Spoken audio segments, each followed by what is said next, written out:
निवडणुकीच्या निमित्तानं महाविकास आघाडीचे सर्व उपस्थित नेते सर्वांचं मी रुंबडी गावात स्वागत करतो। खऱ्या अर्थानं ही निवडणूक ग्रामपंचायत किंवा राज्याची नसून ही केंद्राची निवडणूक आहे। खऱ्या अर्थाने ही लोकशाही वाचवण्याची निवडणूक आहे। मित्रांनो, आपण बघतोय सीबीआय ईडीच्या मार्फत हे मोदी सरकार आमदार खासदार फोडतोय। बऱ्याचशा पक्षांना आज नेते अडचणीत आणले आणि त्यांना अडचणीत आणून बीजेपी मध्ये घेऊन त्यांना उमेदवारी देऊन त्यांच्या वॉशिंग मशीन मध्ये टाकून त्यांना शुद्ध करण्याचं काम हे मोदी सरकार करत आहे। खऱ्या अर्थानं ही लोकशाहीच्या दृष्टीने फार अवघड गोष्ट आहे। तसेच आपण बघतो 2014 साली पेट्रोल डिझेल गॅस खतांचे बाजार असतील किती प्रमाणात आज त्याची वाढ झाली आहे। खऱ्या अर्थानं हे मोदी सरकार शेतकरी विरोधी सरकार आहे।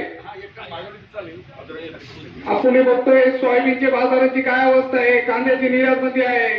दिल्लीच्या सीमेवर जे शेतकरी आंदोलन करतायत त्यांची एवढीच मागणी होती की स्वामीनाथन आयोग लागू केला गेला पाहिजे, म्हणजे आपले जे मिनिमम प्राइस की बाजारभाव आहे ते लागले गेले पाहिजे। पण ते बघण्यासाठी नरेंद्र मोदी साहेबांकडे टाइम नाही। खऱ्या अर्थानं शेतकरी या मोदी सरकारच्या काळामध्ये फार नाराज आहे आणि आपल्याला जे शिर्डी लोकसभा मतदारसंघाचे उमेदवार आहेत, आपले उमेदवार खासदार भाऊसाहेब वागचौरे जे पहिले 10 वर्षापूर्वी खासदार होते, त्यांचं सर्वांनी बघितलं असेल। प्रत्येक गावामध्ये खासदार भाऊसाहेब वागचौरेचं काम आहे, प्रत्येक गावामध्ये त्यांचा संपर्क आहे।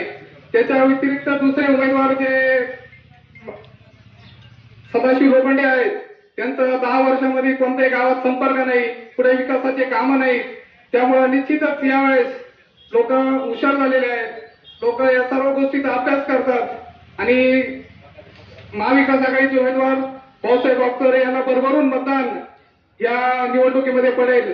आपण जे पत्रकार गाव भेटी करतात त्याच्यामधून आपण हे अनुभव घेतोय, प्रत्येक गावामध्ये लोक भाऊसाहेब वागचौरेंनाच मतदान करणार असं आपण बघतोय आणि आमच्या रुंबडी गावच्या वतीने सर्व नेत्यांना आश्वस्त करतो की निश्चितच 70 ते 80% मतदान खासदार भाऊसाहेब वागचौरेंना होईल आणि शिवसेनेची मशाल पेटल्याशिवाय राहणार नाही। एवढं सांगतो, थांबतो। जय हिंद, जय महाराष्ट्र।